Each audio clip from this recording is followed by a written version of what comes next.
ఉన్న సమస్యలున్నా నీటి సమస్యలు ఉన్నాయి. ఓవర్ హెడ్ ట్యాంక్స్ కట్టినా నీటి సరఫరా సరిగ్గా లేదు. నీటి గడ్డల నుంచి నీళ్లు తోడుకోవాలి. పురుగులు ఉన్నాయి. మధ్యలో కొన్ని ఇబ్బందులు ఉన్నాయి. కొన్ని సాంప్రదాయాలను పాటించే మంచి గుణాలు ఉన్నాయి. అలాగే ఇవన్నిటికీ కూడా అనుసంధానం చేయాల్సిన అవసరం ఉంది. ఎక్కడ లోటుపాట్లు ఉన్నాయి అవి సవరించాలి. ఎక్కడ ఇప్పుడు మన కాఫీ ఇందాక మనం చూసాం, కాఫీ పండించే విధానం కానీ, ఆర్గానిక్ మనకి చిరుధాన్యాలు కానీ పండించడం, ఇవన్నీ చూస్తూ ఉంటే మీకు ఉపాధికి ఇబ్బందులు లేవు. మీకోసం చేయాల్సిందల్లా ఒక శంకరన్ గారి లాగా ప్రతి అధికారి కనుక పనిచేస్తే నిజంగా మీకు నిజంగా చెప్తున్నాను, డబ్బులు నిజంగా ఇది చెప్పాలి, నేను మనసు పెట్టకపోతే, ముఖ్యమంత్రి గారు కనుక మేమిద్దరం చర్చించుకోకపోతే ఈరోజు ఈ ప్రాజెక్ట్ రాదు. కానీ ఎందుకంటే మనసు పెట్టే నాయకులు మీకు కావాలి.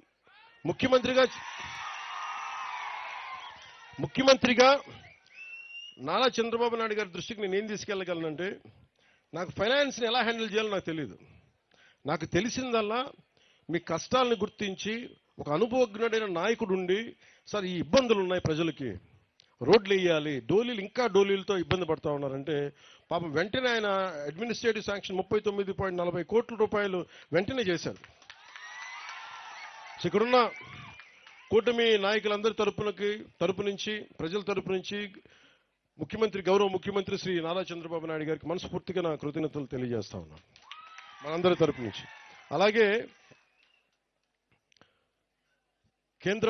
మన ప్రధానమంత్రి మనకి పథకాల కోసం మనకి ఎంత రాబోతున్నాయి డబ్బులు, నెక్స్ట్ ఏది చెప్తా ఒక్క నిమిషం. 280 crores ఇప్పుడు జనవరిలో పిఎం మన రోడ్ల కోసం మళ్ళీ జనవరిలో 250 కోట్ల రూపాయలు ప్రధానమంత్రి గారు దీనికి మంజూరు చేయబోతా ఉన్నారు. సో ఇవన్నీ మేము చేయగలుగుతున్నామంటే, నేను దశాబ్దం కష్టపడ్డాను. నేను తిరిగాను, తిప్పలు పడ్డా, తిట్లు తిన్నా, కుటుంబాలను బెదిరించారు, ఆడపిల్లల్ని బెదిరించారు, ఇంట్లో ఆడపిల్లల్ని, భార్యని బెదిరించారు, తిట్టారు. ఇవన్నీ ఎందుకు పడ్డామంటే, ఒక డోలీ మోత మోగే ఒక గ్రామానికి రోడ్డు వేయగలిగితే సంతోషం. ఇన్ని తిట్లు పడ్డాగా నాకు ఎందుకు ఆనందం ఉందంటే, బాధ్యత తీసుకున్నాడుగా తిట్లు పడతాయి. సో బాధ్యత, ఇన్ని 5 కోట్ల మంది ప్రజల బాధ్యత తీసుకొని ఈరోజు తిట్లు తింటూ కూడా మీకోసం ఉన్నామంటే, మీ జీవన స్థితిగతుల్లో మార్పు రావాలి. దానికోసం మేము త్రికరణ శుద్ధిగా పనిచేస్తాం అని తెలియజేయడం. అలాగే దీన్ని అనంతగిరి అంత ప్రాంతానంతా మనం ఊటీగా పిలుచుకుంటాం. దీన్ని ఒక్కొక్క చోట చూసి ఎంత సుందరంగా ఉంది. మనం విజయనగరం వెళ్ళినా కానీ, సాలూరు ప్రాంతానికి వెళ్ళినా, మనం పార్వతీపురం వెళ్ళినా కానీ, మన్యం ప్రాంతంలో ఎక్కడ తిరిగినా చాలా అద్భుతంగా ఉంది. కానీ ఉన్నదల్లా సమస్య ఏంటంటే, మనకి కొంత డిసిప్లిన్ కావాలి. టూరిస్టులు కావాలంటే వారికి కొంత బాధ్యత నేర్పించాలి. సో వీటి మధ్య అనుసంధానం చేస్తూ టూరిజం శాఖని డెవలప్ చేయాలి. అలాగే నేను ఇందాక యూత్తో మాట్లాడుతూ ఉంటే, నేను కుర్రాన్ని అడిగాను, గంజాయి ఎక్కువ పండుతుందా ఇక్కడ, గంజాయి ఎలా ఉంది అన్నాడు. అంటే ఆహా చాలా సూపర్ అన్నాడు. నేనన్నా ఇంత ఓపెన్గా చెప్పేస్తున్నాడేంటి, గంజాయి సూపర్ ఏంటన్నావు అన్నాను. అంటే ఏంటన్నా గంజాయి అన్న, లేదన్నా ఎంజాయ్ అన్నాను. అంటే ఏంటి ఉద్దేశం అంటే నేను వచ్చినందుకు ఎంజాయ్ చేస్తున్నావా అని అడిగినట్టు వినిపించిందంట. లేదన్నా నువ్వు అడిగితే నువ్వు ఎంజాయ్ చేస్తున్నావు అంటే ఎంజాయ్ చేస్తున్నా, గంజాయి కాదన్నా. 2017లో నేను తిరుగుతున్నప్పుడు యువతని చాలా మందిని మాట్లాడాను.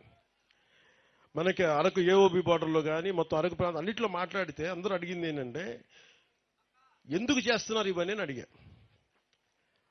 అన్న మాకు డబ్బులు సంపాదించిన వేరే మార్గాలు ఏమన్నాయి చెప్పన్నా మాకు. ఇది ఒక సామాజిక సమస్యగా చూడాలి. ఇప్పుడు మనం గ్రామ దేవతలకి మన నైవేద్యం పెడతాం. అదే పట్టణాల్లోనూ మైదాన ప్రాంతాల్లో ఏం చేస్తారు, గుడి ఉంటే పులిహోర చేసో చక్కెర పొంగల్ చేసో పెడతారు. ఇక్కడ మనం ఏం పెడతాం, కొర్రలతో పొంగల్ చేస్తాం. బియ్యం ఉన్న చోట మనం అన్నంతో పొంగల్ చేస్తాం. అలాగే ఇక్కడ ఆచార వ్యవహారాలు ఒక్కొక్క నేలకు ఒక్కొక్క సాంప్రదాయం ఉంటుంది. గిరిజన సాంప్రదాయాల్లో మనకి కళ్ళు పెట్టడం దగ్గర నుంచి మనకి తల్లులకి, గ్రామ దేవతలకి, అలాగే గంజాయి పెట్టడం కూడా, గంజాయి ఆకుని ఇవ్వడం కూడా అది ఒక సాంప్రదాయం. అలాంటి సాంప్రదాయాల కోసం పెంచుకున్న ఈ గంజాయి మొక్క ఇది సమస్య ఏమైపోయిందంటే అది సంస్కృతి వరకు ఉండిపోతే పర్లా, గిరిజన ఆచార వ్యవహారాల వరకు ఉండిపోతే ఇబ్బంది ఉండేది కాదు. దాన్ని కమర్షియలైజ్ చేశారు, ఎక్స్పోర్ట్ చేశారు. ఎకరాల్లో వేలాది హెక్టార్లు పండించడం స్టార్ట్ అయిపోయేటప్పటికీ ఆంధ్రప్రదేశ్ ఈ రోజున గంజాయికి నెంబర్ 1 క్యాపిటల్ అయిపోయింది.